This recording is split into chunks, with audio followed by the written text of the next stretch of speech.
Welcome back, folks. And today we're going to do a quick walkthrough of this deck I picked up called the Poe Tarot by Trisha Leigh Shufelt. And I'm a big Edgar Allan Poe fan, and I also have another deck I'll walk through as well. It's called this one, the Edgar Allan Poe Tarot deck of vintage horror. Then I also have one more I got to pull out of my archives here, and I'll share that one as well.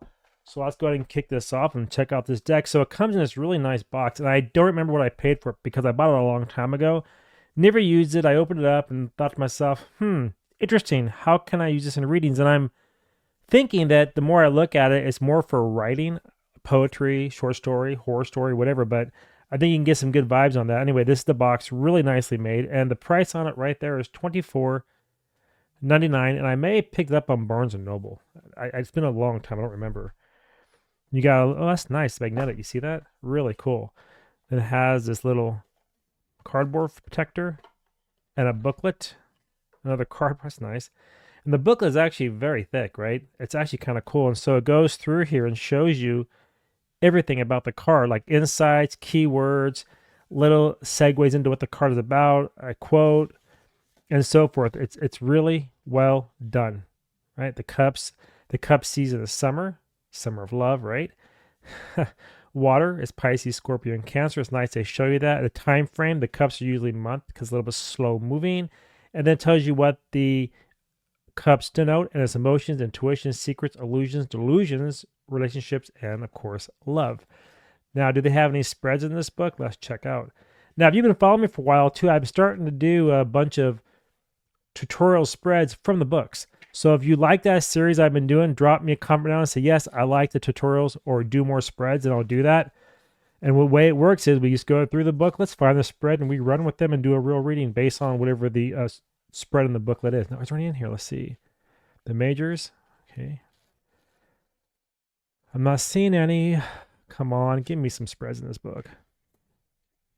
Bibliography. No, it does not look like there's any spreads at all. Let me go to the front real quick and look in the index. Welcome, introduction. So, interestingly enough, there is no spreads in this book, and that's fine. So maybe we'll do one and just do it ourselves. All right, so then get these out of here. Okay. Nice box. That's actually really nicely done, too. Because I haven't even used it yet. You know, I always open them up to make sure they're not damaged in shipment. That was a habit I got from buying from Amazon because cards will always come damaged. Wow, look at that. Gilding. Really beautiful. You see that? It's like a nice burgundy kind of color. Really pretty. Here's the back of the cards. The crows. And the quality of the cards. They're nice. A little glossy, which is kind of cool. They feel like they have like a little bit of a wax material, so it'll last a very long time, which I really like. So let me go ahead and get situated here, and we'll drop the camera down, come in tight, and then just run through these cards. We'll start with the majors and move our way into the minor. 1 second, please, as I drop the camera. Alrighty, so we're going to start off with the Fool. Interesting card. It's typical Poe fashion. There is no passion in nature so demonically impatient as that of him who, shuddering upon the edge of the precipice, thus meditates a plunge. Pretty interesting. Definitely Poe-like. All right. The Magician. Books. Time. Books knowledge. Interesting card. Let's see a little closer here. Yeah, it's really cool. All right. Are you feeling this deck? Could you read with it? The Empress. Interesting. You see how the crow's eye is her eye? That's wild. The Empress. So this is the High Priestess. This is the Empress. Huh.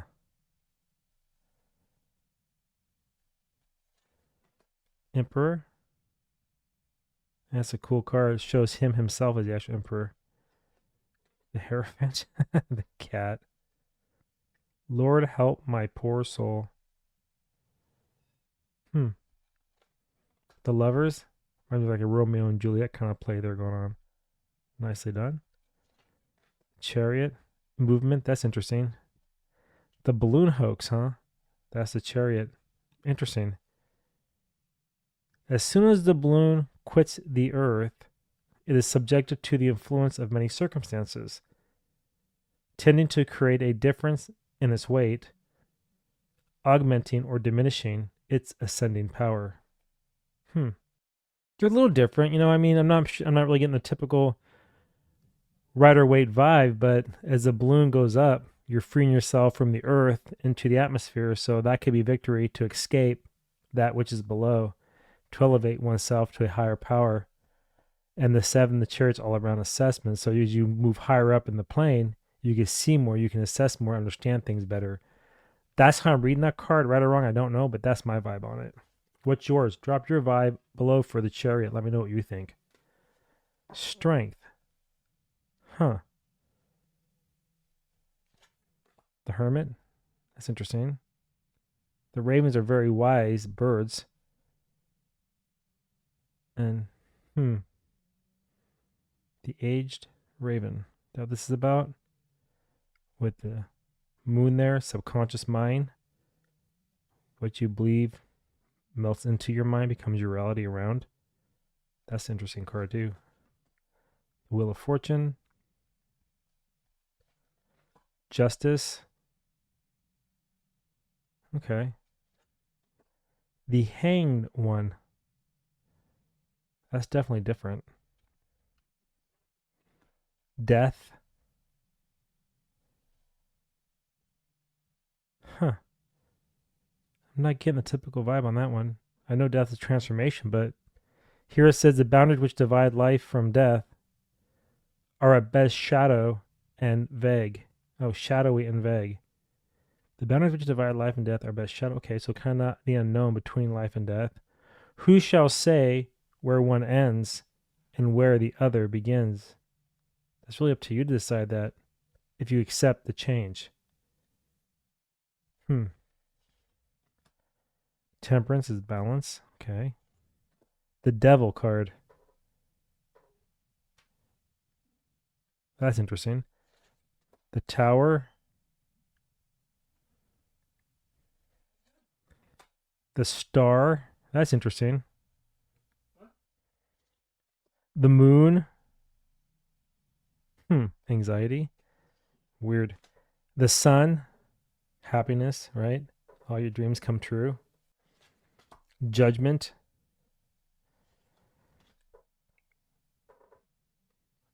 And then the World. The World. Interesting. Now we're going to move into the minors, starting with the candles. So it's all about, I want to say wands, burning. Let me look at the book. What are the candles in his deck, in this deck? In her deck, Trisha's deck. Let's see, the candles are what? Yeah, so the candles are definitely the wand. So that's what he's representing, a melted candle. The spark of imagination, the one, the candle melting, you're reading, you're studying, passions. That's kind of how I'm reading that card there. What do you feel on that card? We go to the 2 of candles, 2 of wands, 3, waiting for something to come back, expansion of the idea, the 4, 5, the 6, that's interesting, 7, the 8 of candles, 1, 2, 3, and away. Flying away on the bird. The 9. And the 10, overburdened. 10 of wands. And all I loved alone. Like the Grim Reaper or something. Kind of looks like that. Interesting deck. Interesting deck. What's your thoughts? Can you read with this? Would you use this for, I think I use it for poetry or something, like pull some cards and use the imagery to write a poem or a short story or something like that. I don't know if I'll use it for an actual reading per se, but it's a very cool looking deck. King of Candles, the Queen of Candles, the Knight, I like that, and then the Page. All right, that's kind of cool. We get the Ace of Quills. Quills, that must be the air, swords, writing, mind. I'm guessing. Let's go to the book again and find out. What are the quills? Yeah, the quills are the swords. The 2, 3, 4. Rest. Yeah, I can see that. 5 of swords. A little contention going on there. 6. Moving into somewhere better. 7. I don't see the typical vibe there. This misery is manifold. Okay. The 8. Oh. Cut your head off there. 9.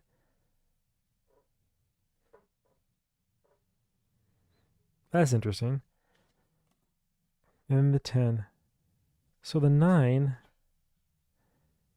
it's like you keep yourself up at night from nightmares or something. So I'm kind of feeling there on that card. And then here you're just kind of done. Almost like your spirits left you because you can't take no more. Like make the pain stop, make the bleeding stop. The King. The Queen, and then we have the Knight. Definitely feel the movement in that card for sure. And then, of course, the Page. Next, we have the Ace of Wells. What is the Wells? Well, it's not the cups, is it? Or is it the Earth? Because you're writing with the ink?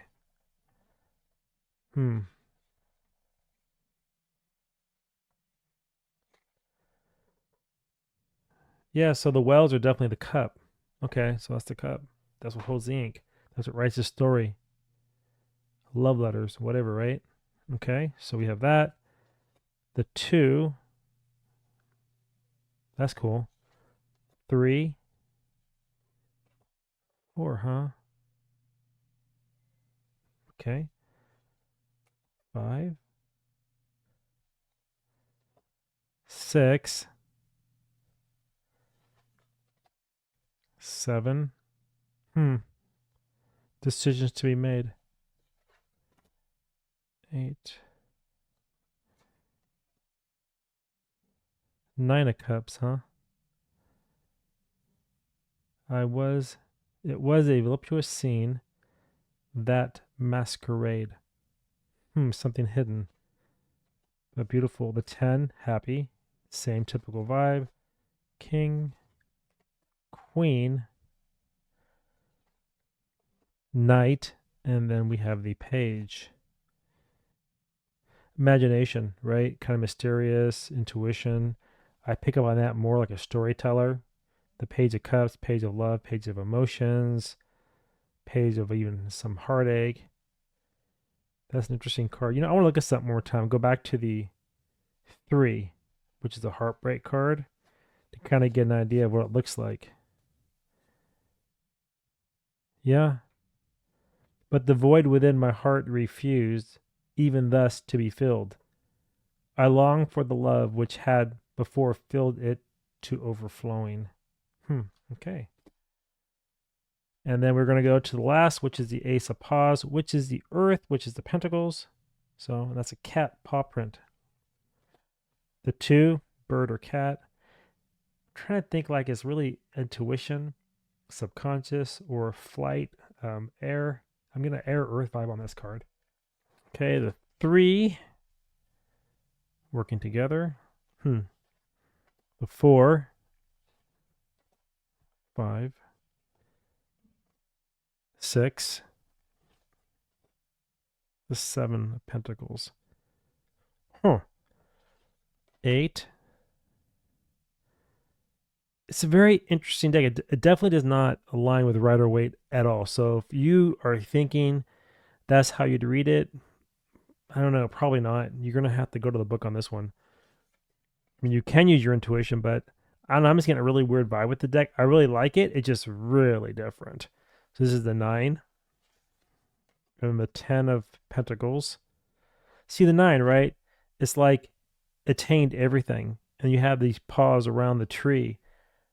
But I don't really get it. You know, it says here the man's life is happy chiefly because he is ever expecting that it will soon be so. So it's kind of like always waiting for it to happen, you know, always waiting for it to be fulfilled because it's never enough. Is that what he's saying? The man's real life is happy because he is ever expecting that it soon will be. I guess it's in the waiting or in that time that it just is happiness, right? It's not really worried about because it's gonna be okay. It's kind of the vibe I think I'm getting off that card. What about you? What vibe are you getting on the Nine of Paws, Nine of Pentacles, and then you have the Ten of Paws, which everything is just like perfect in a sense, and then we have the King of Paws, King of Pentacles, the Queen, the Knight, and lastly the Page. So I don't know. What do you think about it? Are you feeling this deck? Do you like this deck? It's definitely a different one. And as far as the size is concerned, here's a typical tarot deck, as you can see. So this deck is definitely much bigger.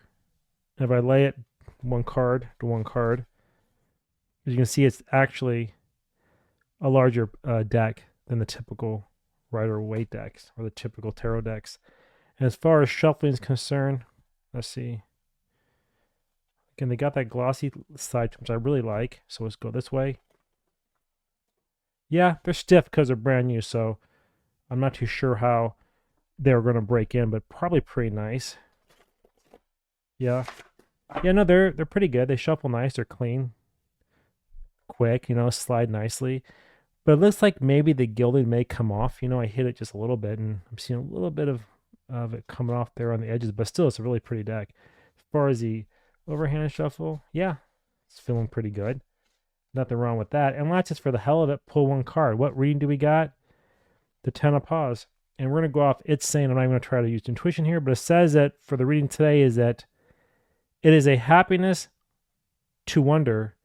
It is a happiness to dream. And that's what really the Ten's about, because when you have family and you're trying to pass things down to your children and so forth, that's what the dream is all about. Helping out your generations to come.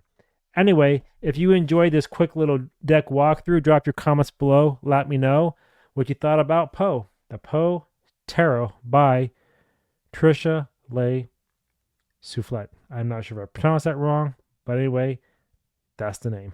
And until next time, I want to see everybody in my next deck review or reading. All right. Bye, everybody.